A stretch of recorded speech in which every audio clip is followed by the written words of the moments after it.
Pagkalin ang IQ. Kasi sinasabi nila naman sa karamihan, marami doon magaling sa mathematician. Okay. Wait. Come on. Aber. From the very start. Okay.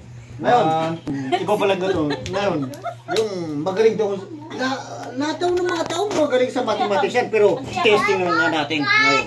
Okay. Ikaw ate, upo ka dyan. Okay, upo ako. Testingan natin.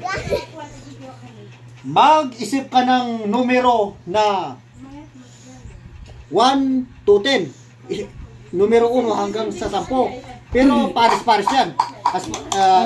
Halimbawa, 1 in 2. 3, 4, 5, Sa isip ko lang or sasabihin ko? Sa isip mo lang. Sige.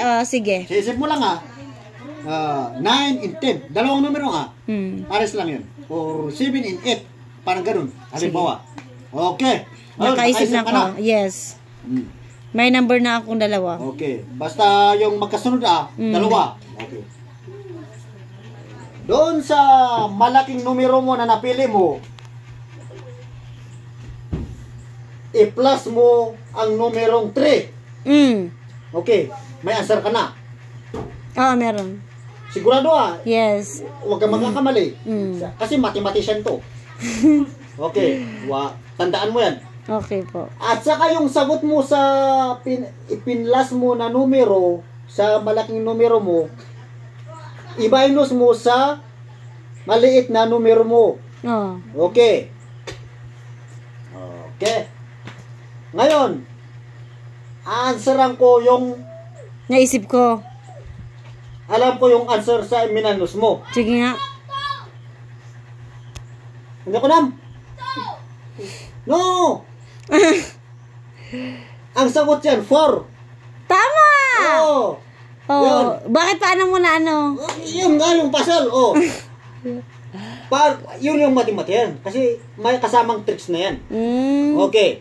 Isa pa, para makuha nyo. Sige. Another, hanggang 10 lang yung magkasunod. 1, 2, 3, 4, 5, 6, ganun. Okay. Sige. Sa isip mo lang. Okay. Nakaisip ka na. Okay. Sige, ikaw nga pa. Ikaw mag-isip ka pa. My favorite number is 5. Hindi, sa isip mo lang daw. Huwag mong sabihin. Yung magkasunod. 5. Huwag mong sasabihin. Sa isip mo lang. Hindi ikaw na ate. Sige ako na. Okay. Para madali tayo. Sige. Okay, go. Nakaisip ka na. Yes po. 1 hanggang 10 magkasunod yan. Yeah, okay. Okay.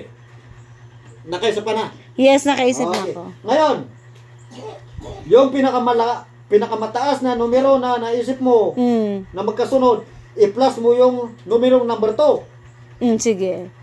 Meron na yung answer mo. Yeah. At saka yung answer mo, i-minus mo doon sa numero na pinakamababa na napili mo. Okay. Na ano mo yan, nakuha mo na ang answer mo. Yeah. At alam ko yung answer mo. Ano? Number 3. Tama! Okay. Yan, paano mo nakuha yun? Yun ang puzzle. How did that happen? Okay. Come on, show me the answer. Ano ang formula? Parang...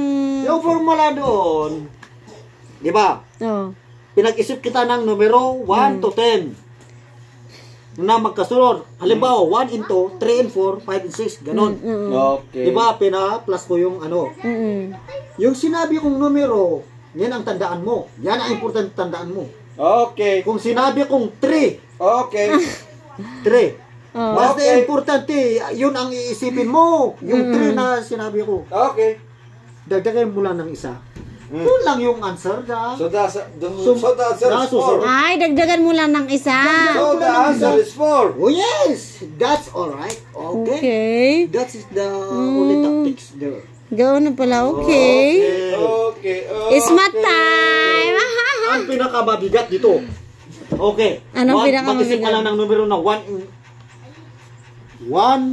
hanggang 10. Alam ko yung nasa isip mo. Ano? Okay. 1 and 10. Iisip ng isa. Okay. 1 to 10. Okay. Diyan ni Papam, ni Titang. Pero ito. Diyan. Come on, show me Yung inisip mo, show me what you got. 9. Champo-champo lang.